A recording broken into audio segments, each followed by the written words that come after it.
My channel. ಇವತ್ತು Monday 6 operation ಇರೋದ್ರಿಂದ ನಾವು 4 ಮನೆ ಬಿಟ್ವಿ. 4:30 4:45 ಆಗಿತ್ತು ಹಾಸ್ಪಿಟಲ್ಗೆ ಹೋಗೋದಕ್ಕೆ. ಹಾಸ್ಪಿಟಲ್ಗೂ ಕೂಡ ಬಂದು ರೀಚ್ ಆದ್ವಿ.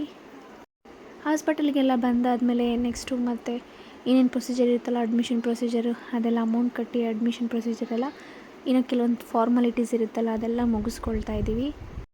ಆ್ಯಕ್ಚುಲಿ ನನಗೆ ಈಗಲೂ ಮಾತಾಡೋಕ್ಕಾಗ್ತಿಲ್ಲ, ಆಪ್ರೇಷನ್ ಆಗಿರೋದ್ರಿಂದ ಸ್ವಲ್ಪ ಅದಕ್ಕೆ ಸ್ಲೋ ಆಗಿ ಮಾತಾಡ್ತಾ ಇದ್ದೀನಿ.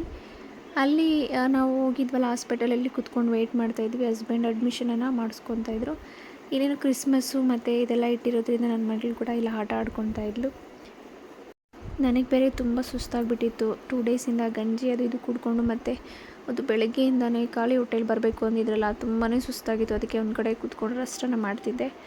ಅವರೇನೋ ಫಾರ್ಮಾಲಿಟೀಸ್ ಏನಿತ್ತು ಅದೆಲ್ಲ ಮುಗಿಸ್ಕೊಳ್ತಾ ಇದ್ರು. 6 ನಾವಲ್ಲಿ ಇದ್ವಿ. 5:45 6 ಹಾಸ್ಪಿಟಲಲ್ಲಿ ಇದ್ವಿ. ಬಟ್ ಅವರು ಅದೆಲ್ಲ ಫಾರ್ಮಾಲಿಟೀಸ್ ಎಲ್ಲ ಮುಗಿಸ್ಕೊಂಡು ಆದರೂ ಬಂದಿರಲಿಲ್ಲ. ಡಾಕ್ಟರ್ ಬರೋದು ಲೇಟ್ ಅಂತ ಹೇಳಿದ್ರು.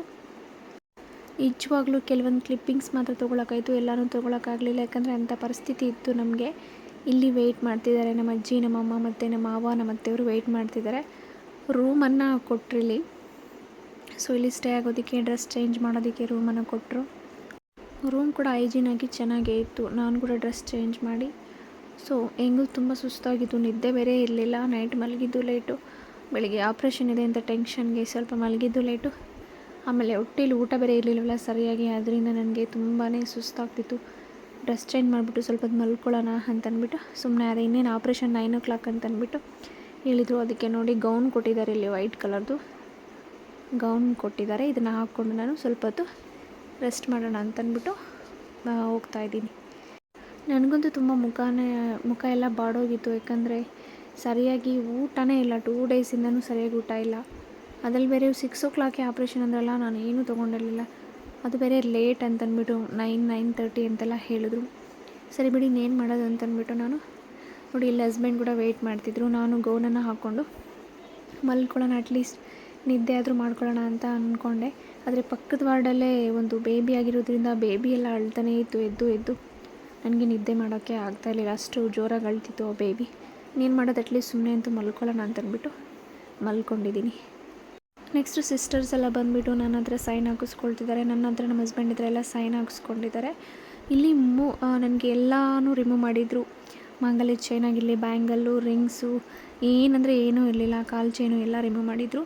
ಆದರೆ ಮೂಗ್ಬಿಟ್ಟು ರಿಮೂವ್ ಮಾಡೋಕ್ಕಾಗಲ್ಲ ಅಂತ ಹೇಳಿದ್ದಕ್ಕೆ ಮೂಗ್ ಮೇಲೆ ಒಂದೇನೋ ಪ್ಲಾಸ್ಟರ್ ಹಾಕಿದ್ದಾರೆ, ಅದಿರಬಾರ್ದು ಅಂತಂದ್ಬಿಟ್ಟು.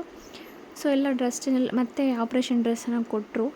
ಅದಕ್ಕೆ ಈಗ ಗ್ಲೂಕೋಸ್ ಎಲ್ಲ ಹಾಕಿ, ಗ್ಲೂಕೋಸ್ ಹಾಕಬೇಕಾದ್ರೂ ತುಂಬ ಹಿಂಸೆ ಮಾಡಿದ್ರು. ಆ ಕೈಗೆ ಹಾಕಿ ಮತ್ತು ಅಲ್ಲಿ ಸಿಗ್ತಾಯಿಲ್ಲ ಅಂತಂದ್ಬಿಟ್ಟು ಈ ಕೈಗೆಲ್ಲ ಹಾಕಿ ಗ್ಲೂಕೋಸ್ ಎಲ್ಲ ಹಾಕಿ ಮಲಗಿಸಿದ್ದಾರೆ. ಗ್ಲೂಕೋಸ್ ಎಲ್ಲ ಹಾಕಿ ಮಲಗಿಸಿ ಮತ್ತು ನನಗೆ ಗ್ಲೂಕೋಸ್ ಆಗಿದ ತಕ್ಷಣ ವಾಮಿಟಿಂಗ್ ಬರೋ ಥರ ಆಗ್ತಿತ್ತು. ಮತ್ತು ಅದಕ್ಕೆ ಬಂದು ಒಂದು 5-6 ಇಂಜೆಕ್ಷನನ್ನು ಹಾಕ್ಬಿಟ್ಟು ಹೋದರು. ನನಗೆ ಊಟ ಮಾಡದೇ ಇರೋದಕ್ಕೂ, 2 ದಿನದಿಂದ ಖಾಲಿ ಹೊಟ್ಟೆಲಿರೋದಕ್ಕೂ ತುಂಬಾ ಒಂಥರ ಹಿಂಸೆ ಆಗ್ತಿತ್ತು ಹೊಟ್ಟೆ ಎಲ್ಲ. ಬಟ್ ಏನು ಮಾಡೋದು, ಎಲ್ಲ ತಡ್ಕೊಳ್ಳೇಬೇಕು. ನನಗೆ ವಾಮಿಟ್ ಬರೋ ಥರ ಆಗ್ತಿದೆ ಅಂತ ಹೇಳಿದ್ದಕ್ಕೆ ಸಿಸ್ಟರ್ಸ್ ಎಲ್ಲ ಬಂದುಬಿಟ್ಟು ವಾಮಿಟಿಂಗ್ ಇಂಜೆಕ್ಷನ್ ಎಲ್ಲ ಹಾಕ್ಬಿಟ್ಟೋದ್ರು. ಗ್ಲೂಕೋಸ್ ಎಲ್ಲ ಹಾಕಿದ್ದಾರೆ. ಈಗ ನನಗೆ ಎಲ್ಲ ರೆಡಿ ಮಾಡಿಕೊಂಡು ಆಪ್ರೇಷನ್ ಥಿಯೇಟ್ರಿಗೆ ಕರ್ಕೊಂಡು ಹೋಗ್ತಾ ಇದ್ದಾರೆ. ನೋಡಿ ಹೇಗಿದ್ದೀನಿ. ನಾನೇನು ನರ್ವಸ್ ಆಗ್ತಿಲ್ಲ, ಧೈರ್ಯವಾಗಿ ಇದ್ದೀನಿ. OT ರೂಮಿಗೆ ಕೂಡ ಕರ್ಕೊಂಡು ಹೋಗ್ತಾ ಇದ್ದಾರೆ ಆಪ್ರೇಷನ್ ಥಿಯೇಟರ್ಗೆ. ಇಲ್ಲಿ ನಮ್ಮ ಅಮ್ಮ ಹಸ್ಬೆಂಡ್ ಅವರೆಲ್ಲ ಟೆನ್ಷನ್ ಮಾಡ್ಕೊಂಡಿದ್ದಾರೆ. ನನಗೂ ಸ್ವಲ್ಪ ಟೆನ್ಷನ್ ಆಯಿತು. ಆಲ್ರೆಡಿ ಇಂಜೆಕ್ಷನ್ಸು ಏನೇನೋ ಕೊಟ್ಬಿಟ್ಟಿದ್ರು, ಸಿಕ್ಕಾಪಟ್ಟೆ ಇಂಜೆಕ್ಷನ್ಸನ್ನು ಕೊಟ್ಟಿದ್ದರು. ಸಿಕ್ಕಾಪಟ್ಟೆ ಹಿಂಸೆ ಆಗ್ತಿತ್ತು. ಹೊಟ್ಟೆ ಎಲ್ಲ ತಲೆ ಸುತ್ತೋ ಥರ, ಮೇಲಕ್ಕೆ ಎದ್ದರೆ ವಾಮಿಟ್ ಬರೋ ಥರ ಅದೆಲ್ಲ ಆಗ್ತಿತ್ತು. ಫೈನಲಿ ಆಪ್ರೇಷನ್ ಥಿಯೇಟರ್ಗೆ ಕರ್ಕೊಂಡು ಹೋದರು.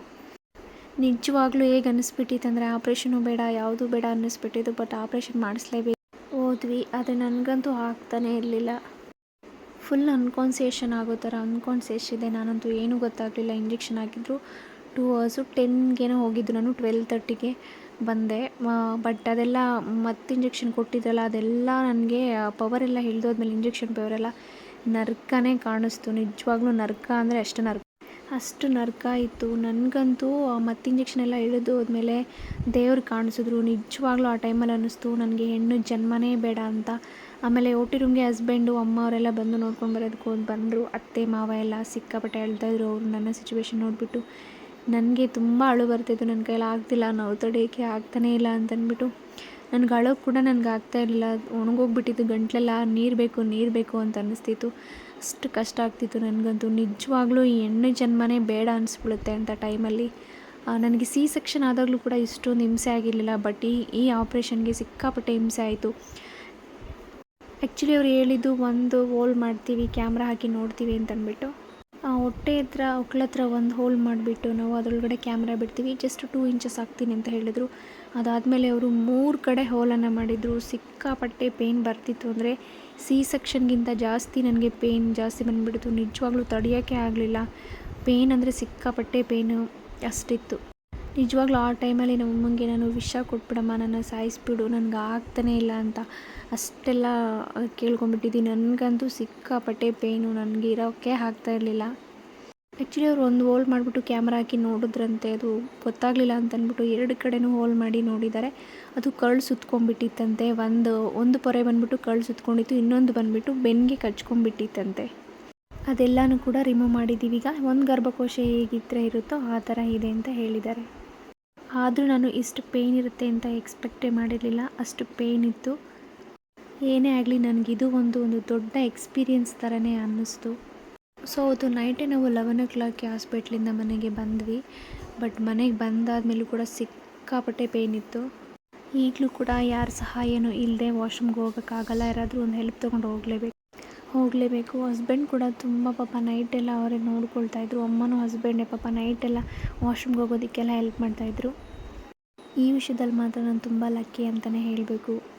ಹಸ್ಬೆಂಡ್ ಕೂಡ ಅಷ್ಟೇ OT ಹತ್ರ ಕರ್ಕೊಂಡು ಹೋಗ್ಬೇಕಾದ್ರೇ ಅವ್ರ ಮುಖನೇ ಒಂಥರ ಬಾಡೋಗಿತ್ತು. ನಮ್ಮ ಅಮ್ಮ ಮುಖ, ಹಸ್ಬೆಂಡ್ ಮುಖ.